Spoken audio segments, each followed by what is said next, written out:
Bonjour à toutes, bonjour à tous. Je suis ravie de vous retrouver pour cette vidéo un peu particulière que j'avais envie de vous faire depuis hier et que je ne savais pas trop comment vous faire. Et je me suis dit, en fait, la simplicité, tout simplement. C'est une vidéo durant laquelle je vais un peu me livrer et un peu vous faire des confidences. Parce que sur cette chaîne, moi, ce que j'ai envie, c'est avec vous, c'est d'être vrai, d'être moi, et de ne pas jouer un rôle, de ne pas avoir de masque. Et, euh, et voilà, qui m'aiment me suivent, hein, j'ai envie de dire. Voilà, ceux qui ne m'aiment pas ne sont pas obligés de me suivre. Heureusement qu'on est encore libre en ce bas monde de pouvoir faire ce que l'on ressent comme juste. Alors, je vous invite à prendre un petit café ou un petit thé pour vous poser tranquillement et pour prendre le temps avec moi autour du feu, puisque vous l'entendez, j'ai allumé ma cheminée virtuelle, puisque c'est pas une vraie. Hein, je suis en appartement, donc j'ai pas de cheminée, donc c'est pas une vraie, mais c'est une cheminée virtuelle que j'allume toujours quand je fais les guidances. D'ailleurs, pardon, mais la vidéo d'aujourd'hui n'est pas sortie, j'ai pas compris pourquoi, parce que je l'avais programmée. Donc le problème c'est que je l'ai effacée. Donc il n'y a pas eu de guidance aujourd'hui. J'en suis confuse, mais du coup, je vous ferai cet après-midi, je vais vous sortir une guidance intemporelle pour me faire pardonner. Enfin, c'est pas moi, hein, c'est la technique, mais bon, voilà. J'ai envie de prendre le temps avec vous pour tout ça, pour les guidances, pour tout ce que j'ai envie de vous proposer. Vous savez, quand on commence une chaîne YouTube, on cherche un peu, hein, on est un peu maladroit, on cherche, on voudrait faire ci, on voudrait faire ça, on a plein d'idées, puis on se rend compte qu'on n'a pas toujours le temps, que le temps vous manque parfois pour vraiment... alors excusez-moi, hop, voilà, je change de bras parfois, je n'ai pas je n'ai pas comme je vous le dis toujours pour l'instant, de trépied, donc c'est ma main, mes bras qui servent de trépied. Donc parfois je change de main parce que force c'est fatigant, ça paraît pas comme ça. Mais porter le téléphone à bout de bras, c'est pas lourd, mais c'est fatigant. Voilà. Euh, et en fait, je me suis rendu compte que je veux prévoir beaucoup de choses, je veux vous donner énormément, mais que j'ai pas toujours le temps. Puisque déjà pour quelqu'un qui voit, ça prend du temps. Mais que pour quelqu'un qui ne voit pas, faire des vidéos sur YouTube, ça demande énormément de temps. Parce qu'il y a toute la logistique technique à côté. Faire une vidéo, a priori, c'est simple. C'est la sortir qui n'est pas aussi simple que ça. Bon, évidemment, encore, moi, je ne fais pas de montage puisque vous me voyez brut de décoffrage, c'est-à-dire comme je suis. Il n'y a pas de montage, il n'y a pas de... Voilà, si vous ne me trouvez pas belle, désolée, mais c'est moi. J'ai pas, voilà, je me maquille pas. Je suis pas quelqu'un qui va faire des retouches et des machins. D'abord, je peux pas. Étant non-voyante, je ne peux pas. Hein, soyons réalistes 2 secondes. Et voilà, je fais ce que je peux. Mais c'est vrai que la mise en ligne avec un lecteur d'écran, c'est très faisable. La preuve, c'est que je le fais. Mais c'est très long. Ça prend beaucoup de temps. Donc c'est vrai que je suis quelqu'un qui veut donner, donner, donner, et malheureusement, parfois, j'en ai pas le temps et c'est pas du tout évident. Et surtout, j'ai eu une prise de conscience il y a quelques jours en disant, mais est-ce que ce que tu donnes, c'est qui tu es vraiment? Alors en partie oui, mais en partie oui, oui, oui, bien sûr, je suis ça. Attendez, je change d'encore de bras. Je suis ça, mais euh, je crois que j'ai besoin d'être encore plus ce qui je suis pour moi et pour vous. Euh, et jusqu'à maintenant, je ne me sentais pas légitime d'être qui je suis. Je vous l'ai dit là, hein, je vous livre mon cœur, je vous fais vraiment mes confidences. Hein. Donc c'est une vidéo vraiment où j'entre en cœur à cœur avec vous et où je suis complètement transparente. Complètement. Donc, pour être qui je suis, il faut que j'assume qui je suis. Alors rassurez-vous, hein, je ne suis pas le diable ou je ne suis pas une méchante, je ne sais pas quoi. Donc vous imaginez pas des choses. Non, non, mais c'est vrai que jusqu'à maintenant, je n'assumais pas qui je suis parce que c'était pas évident pour moi de l'incarner en fait. Et en réalité, j'en ai parlé avec des amis qui m'ont dit ouais, tes vidéos, bon d'abord ils ne sont pas abonnés d'ailleurs, je leur ai dit sympa. Euh, vous êtes mes amis, vous me donnez des conseils, mais vous n'êtes même pas abonnés, donc pas très cool. Enfin bref. Et qui m'ont dit mais oui c'est toi, mais en même temps c'est pas tout toi. Tu ne montres qu'une part de toi. Et c'est une amie qui m'a fait réfléchir à ça et qui... Je me suis posé des questions et je me suis dit, mais t'as pas tort. Il faut que je montre toute ma personnalité, tout ce que je suis. Alors, en gardant bien sûr mon jardin secret, comme tout le monde. Mais j'ai envie de me montrer tel que je suis moi. Et qui je suis, ben bon, vous savez que je suis Sandra, voilà, je suis médium, je suis coach et conseillère bien-être et nutrition. Je suis femme médecine, voilà, je suis tout ça, mais surtout, et c'est ce qui réunit tout ce que je suis prêtresse. Je suis une prêtresse de la Rose et de la Madeleine. J'ai été initiée par 2 fois, puisque j'ai fait il y a 5 ans une première initiation d'1 an au temple de la Rose et de la Madeleine, par le biais d'une prêtresse mentor, mais qui, ma foi, propose une initiation très éthérée. Et pendant très longtemps, je me suis dit, c'est très mignon, mais c'est très éthéré ce qu'elle me propose là, et quelque part, ça sert à quoi que je sois prêtresse dans ce monde? C'est quoi une prêtresse aujourd'hui, au XXIe siècle? Et surtout, comment on incarne la prêtresse que l'on est, avec une initiation aussi éthérée que ça.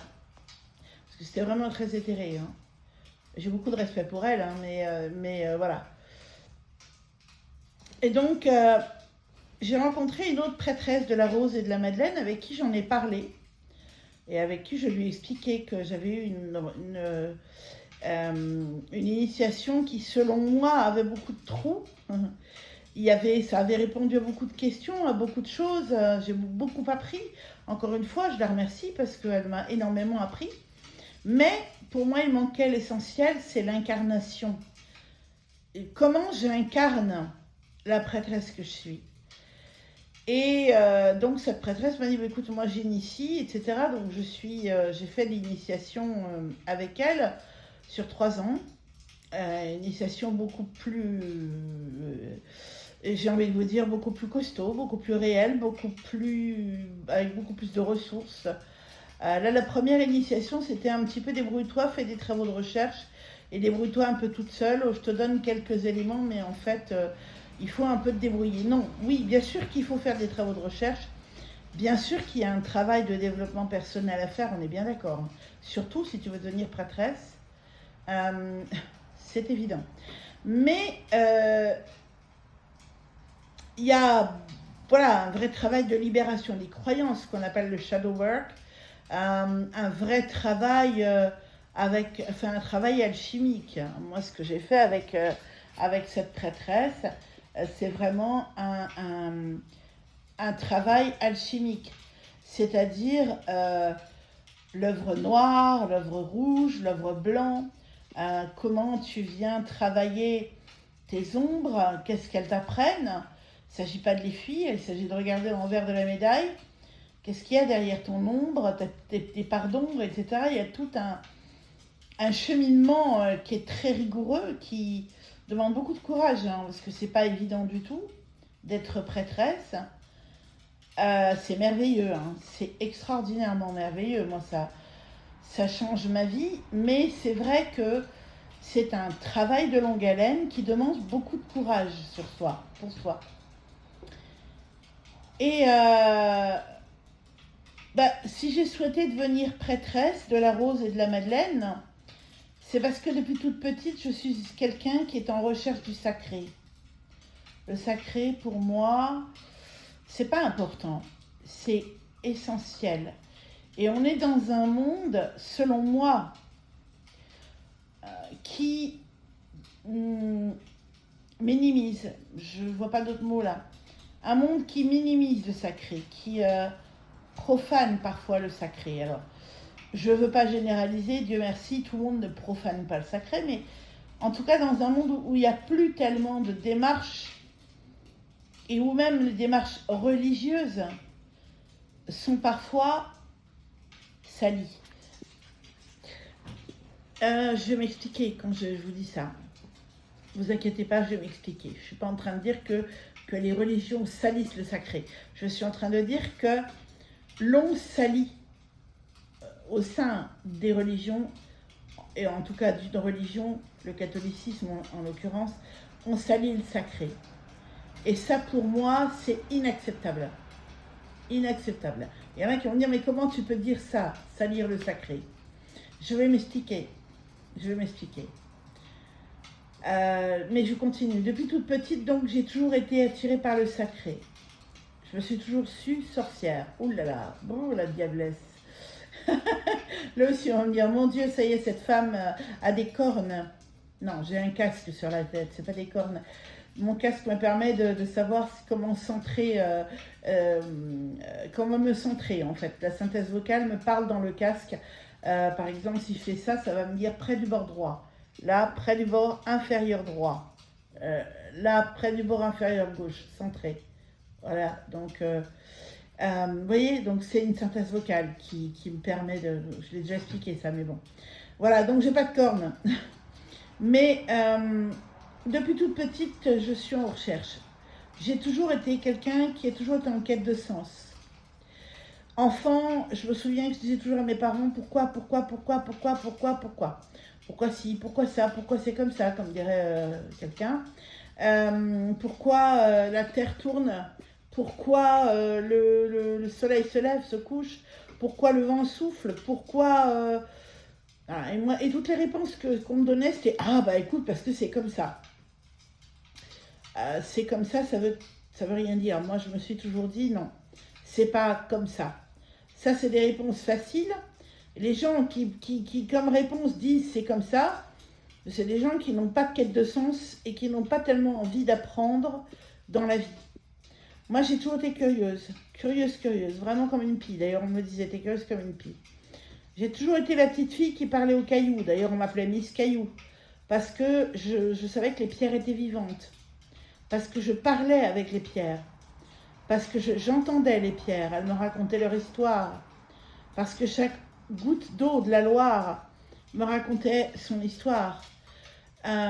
J'ai toujours été reliée, même chaque bâton de bois, vous savez, de petites branches de bois mort, qui tombaient et que je ramassais dans la forêt, me racontait son histoire. Chaque gland que je ramassais, ou chaque marron à l'automne, me racontait son histoire.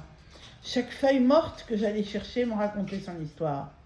J'adorais m'asseoir en short dans la Loire ou dans la mer l'été et creuser. Je ne sais pas ce que je cherchais, mais je creusais. Mon père me disait tout le temps « Arrête de creuser, tu vas te retrouver chez les Chinois ». Et c'est vrai que j'adorais ça. Et tout le monde disait, mais c'est bizarre, les autres gamins, ils jouent au fond des châteaux de sable, ils vont se baigner. Elle creuse, elle cherche, elle voit un bâton, elle voit un coquillage, elle est émerveillée d'un rien. J'étais émerveillée du coquillage que je trouvais dans le sable, de tout ce qui était de la nature m'émerveillait. Et parce que je savais communiquer avec la nature. Et je pensais que tout le monde le faisait. Et pourtant, on me disait, enfant, écoute, arrête tes conneries, arrête de parler toute seule, tu nous fatigues à parler comme ça, tu parles tout le temps toute seule. Non, je parlais pas toute seule. Je parlais avec la nature, je parlais avec des amis imaginaires. Voilà, j'ai toujours cherché. Et dans la magie de la nature, et dans la religion aussi, j'ai toujours cherché un sens, mais aussi surtout le sacré, en tout et partout. Pour moi, l'amour de ma vie, c'est pas un homme, c'est pas une femme. L'amour de ma vie, c'est le sacré. C'est le divin. C'est comme ça. C'est bien que pendant très longtemps, je me suis crue appelée à devenir religieuse, en me disant, bah, c'est peut-être ça finalement au fond, moi. C'est peut-être que je dois aller vivre dans un couvent. J'étais prête à épouser vraiment Dieu, à donner ma vie à Dieu. C'était comme ça. Pour moi, c'était ça en fait. Et en fin de compte, j'ai pas donné ma vie à Dieu, mais j'ai toujours souffert parce que je ne trouvais pas. Je cherchais partout et je ne trouvais pas dans les textes sacrés de toutes les religions, partout. Et je ne trouvais pas. Et ce qui m'a vraiment un jour réveillée, c'est justement quand j'ai entendu que des prêtres faisaient du mal à des enfants. Vous voyez très bien ce que je veux dire. Et à des bonnes sœurs. Et que, ils le faisaient in nomine Christi. Ils le faisaient au nom du Christ. À ce moment-là, ils représentaient le Christ. Ils le disaient aux sœurs, je le fais in nomine Christi. Je fais ça parce que c'est un accompagnement spirituel, etc. Et auprès des enfants aussi souvent. Donc les enfants pensaient que c'était Dieu qui voulait ça. Quelle honte, quelle honte, quelle honte. C'est quelque chose qui m'a brisée profondément. Le scandale avec Monseigneur Barbarin et avec d'autres. Et l'Église qui laisse couler, qui met un tapis sur la poussière et qui cache la misère. Hein, on rafistole, on met des jolis crucifix par-dessus, puis on voit rien. Et ça convient à tout le monde. Enfin, à tout le monde, non. Hein, y a des gens comme moi qui sont offusqués. Mais quand je dis à tout le monde, je parle de l'Église, bien sûr. Et je me suis dit, mais mon Dieu, mais ils salissent le sacré, c'est pas possible. Ils agissent en ton nom, en faisant du mal à des enfants, à des bonnes sœurs. Et ça m'a mise en colère et à partir de ce jour-là, je ne pouvais plus cautionner l'Église. Et j'ai cherché. J'ai entendu parler de prêtresses, parce que bon, j'ai toujours eu un pied dans l'ésotérisme malgré tout, même si j'étais très portée sur la religion. Et je me suis dit, mais est-ce que c'est ça au fond? Je me suis posé beaucoup de questions, j'ai commencé à m'initier, et j'ai compris qu'effectivement, c'est ça pour moi. Je suis une prêtresse depuis toujours, depuis même sûrement des vies anciennes. Pardon, être prêtresse, ça ne s'apprend pas. Si, il faut vivre une initiation. Mais disons que c'est surtout, pour devenir prêtresse, il faut se déshabiller. C'est-à-dire, je m'explique, il n'y a rien de sale dans ce que je vais dire. C'est-à-dire qu'il faut désapprendre ce que l'on sait, désapprendre ce que l'on croit sûr, c'est-à-dire se libérer des croyances limitantes, se libérer de ce qui vous cristallise. Après, bien sûr qu'il faut des initiations, parce que qu'est-ce qu'on fait quand on est prêtresse? On tient des espaces sacrés, on fait des cérémonies, on prie, on médite, on invoque les déesses, on fait beaucoup de choses pour le monde. On fait des soins, on apporte de la lumière, etc., etc. Et donc, être prêtresse, c'est d'abord se mettre à nu. Se mettre à nu, c'est faire le shadow work, c'est-à-dire tout un travail d'alchimie pour se déshabiller des vêtements, des masques, je dirais, enlever les masques sociaux, de la bienséance, ça ne veut pas dire qu'il faut devenir impoli, c'est pas ce que je dis, mais en tout cas les masques de ce que l'on attend de nous, surtout en tant que femmes, puisque depuis des millénaires, nous vivons dans une société patriarcale et que même aujourd'hui, si on dit non, aujourd'hui ça a progressé, les hommes aident les femmes, etc. Oui, mais il y a encore dans l'inconscient collectif, toute cette... comment dirais-je, nos ancêtres qui ne sont pas guéris.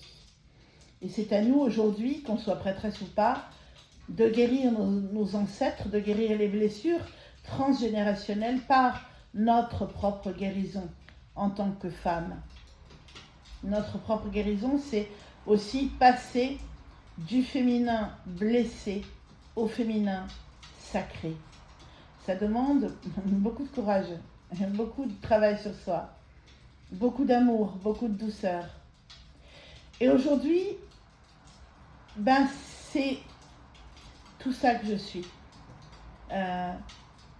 C'est tout ça. Je suis prêtresse. Et quand on est prêtresse, souvent, on est thérapeute, on est coach, ça dépend, hein, chacune se spécialise dans ce qu'elle veut, mais voilà. Si je devais résumer qui je suis en un mot, je dirais je suis prêtresse de la Rose et de la Madeleine. Et donc, j'ai décidé de vibrer vraiment ce que je suis dans mon essence profonde. J'ai décidé de changer le nom de la chaîne pour lui faire porter le nom que moi le nom qui vibre pour moi. Alors, le nom santé au naturel vibre pour moi, mais c'est une partie de ce qui vibre pour moi et pas tout. On ne parle pas que de santé sur cette chaîne. On en parle aussi, bien sûr. Hein. Mais moi, ce que je voudrais vous faire comprendre, c'est que pour moi, la prêtresse que je suis, elle est holistique. C'est-à-dire, elle peut vous parler de santé, d'alimentation, de bien-être, de spiritualité, de nature. En fait, je suis quelqu'un qui ne considère pas l'être juste tranché, c'est-à-dire d'un côté la santé, d'un côté ceci, d'un côté cela, d'un côté autre chose. Non. J'ai envie, moi, de me considérer ainsi, mais de considérer chaque être ainsi comme un être complet. Et de travailler non plus juste sur la santé et de faire de la médiumnité et de faire ceci, cela, mais de travailler sur la complétude de l'être. Je crois profondément, en tant que femme médecine et en tant que prêtresse, que si l'on veut guérir, même si c'est un bien grand mot, et je rappelle que tout ce que je fais ne se substitue pas ni au médecin, ni au traitement, on est bien d'accord, mais je vais utiliser le mot guérir parce que dans guérisseuse, il y a guérir, mais je crois profondément que si on veut guérir, il ne faut pas considérer l'être humain comme un être tronqué. Guérir un foie, guérir un cœur, guérir des yeux, guérir la peau, guérir... non. Je crois profondément qu'il faut aller voir l'être dans tout ce qu'il est. C'est-à-dire son corps physique, ses corps subtils,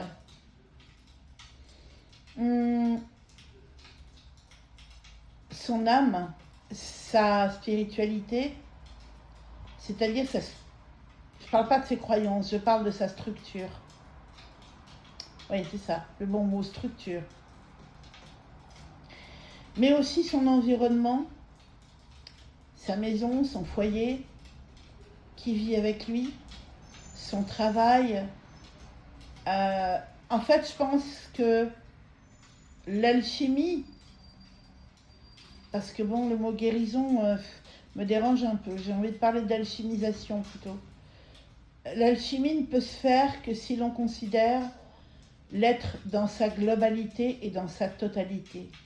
Et donc pour moi, c'est difficile de vous dire je suis coach et conseillère bien-être et nutrition, je suis médium, je suis ceci, je suis tout ça, parce que pour moi, ou cela, parce que pour moi, je suis tout ça en même temps. En un seul mot, je suis prêtresse. Je ne sais pas si vous allez comprendre ce que je veux dire. J'arrive pas... Voilà, ça y est. Voilà. Je suis désolée. Donc, vous voyez, c'est ça. C'est difficile pour moi et je ne veux plus juste être ci ou être ça ou faire ceci ou cela, mais considérer toute la globalité, ma globalité à moi et votre globalité à vous. Et parler à toutes les parts de votre être. Depuis le corps physique jusqu'au corps subtil, jusqu'à votre structure spirituelle, votre âme, jusqu'à pourquoi pas votre foyer. D'ailleurs, je pense m'intéresser, alors je sais pas, peut-être au feng shui ou autre chose, mais parce que je pense que la maison est aussi un lieu de guérison ou au contraire de maladie,